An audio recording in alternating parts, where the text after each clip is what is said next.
കല്യാണി പറയുന്നത് മുഴുവൻ ഈ ചെമ്പരത്തി കേൾക്കാറുണ്ടെന്നാണോ? കൊള്ളാം. തന്റെ ഓരോ വട്ടികൾ കേട്ടോണ്ടിരിക്കാനേ നല്ല സുഖമുണ്ട്. വട്ടൊന്നുമല്ല, സത്യം.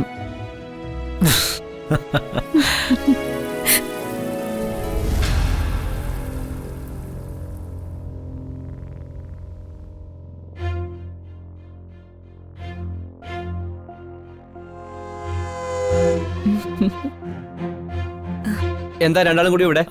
ഒന്നുമില്ല സാർ, ഞാൻ വെറുതെ കല്യാണോട്. എന്ത് വെറുതെ? അതവിടെ ഇട്ടേക്ക്. അതൊന്നും ആരും എടുക്കുന്നത് ജയരാമൻ സാറിന് ഇഷ്ടല്ല. കല്യാണി നിശാന്തിനെ അകത്ത് തിരക്കുന്നുണ്ട്.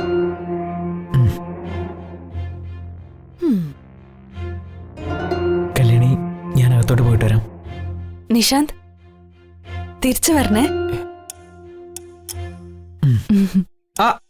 നിശാന്തിനെ വിളിക്കുന്നു. ഞാൻ കേട്ടില്ലല്ലോ. അത് തന്റെ ചെവിക്ക് കുഴപ്പമുണ്ടാ. നിശാന്തല്ലേ പോയിട്ട് വരാം. മറ്റേ മസില്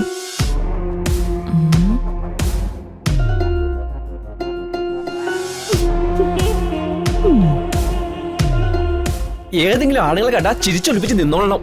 ഓ, ഇങ്ങനെയുണ്ടോ പെണ്ണുങ്ങള്? ഞാൻ തന്നെ കുറിച്ച് ഇങ്ങനെയൊന്നും അല്ല വിചാരിച്ചത്. ഞാനും റാങ്ക് ഒക്കെ വാങ്ങിച്ച് പാസ്സായ ഒരാളല്ലേ താൻ. ഞങ്ങള് സംസാരിച്ചോണ്ട് നിന്നപ്പോ സ്വർഗത്തിലെ കട്ടുറുമ്പായിട്ട് എന്തിനാ ഇങ്ങോട്ട് വന്നേ? സ്വർഗത്തിലെ കട്ടുറുമ്പ് പഴയ പഴഞ്ചൊല്ലുമായിട്ട് ഇറങ്ങിക്കോളൂ. പിന്നെ ഇത് പാർക്കും ബീച്ചും ഒന്നും അല്ല ചിരിച്ചുല്ലസിച്ചോണ്ടെങ്കിൽ നടക്കാൻ. എന്ത് രസായിരുന്നു നിശാന്തേട്ടനോട് സംസാരിക്കാൻ. അതിന്റെ ഇടയിലോട്ട് കയറി വന്നോളൂ. കണ്ണി കണ്ടവന്മാരോട് സംസാരിക്കുമ്പോ കിട്ടുന്ന രസമൊക്കെ ഉണ്ടല്ലോ, നാളെ അതോടൊത്ത് ദുഃഖിക്കേണ്ടി വരും. രസാണെന്ന് പോലും. സാമ്പാറാ സാമ്പാർ. സർവത്ര പെൺപിള്ളേരും കണക്ക് തന്നെയാ. ഒറ്റ എണ്ണത്തിന് വിശ്വസിക്കാൻ കൊള്ളത്തില്ല.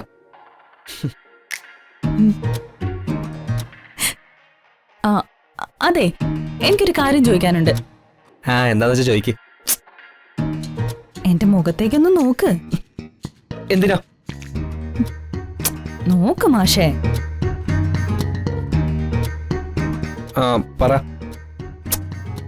എന്റെ മുഖത്തേക്ക് നോക്ക്.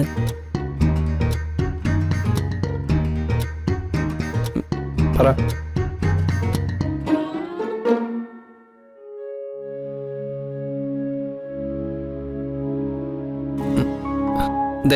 ഇങ്ങനെ ഏറെ നേരം എനിക്ക് നോക്കിക്കൊണ്ടിരിക്കാൻ പറ്റത്തില്ല. അതെന്താ?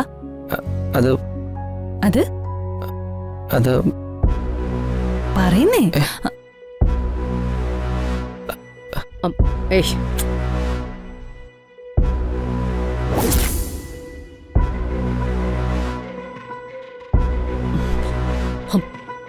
മഹി, മഹി,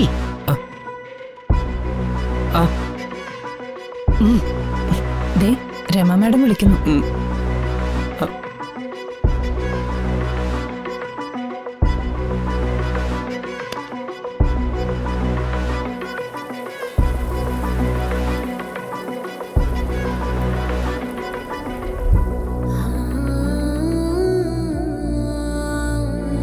എന്താ മഹി, നിനക്ക് വിദ്യാഭ്യാസം ഉള്ളതല്ലേ?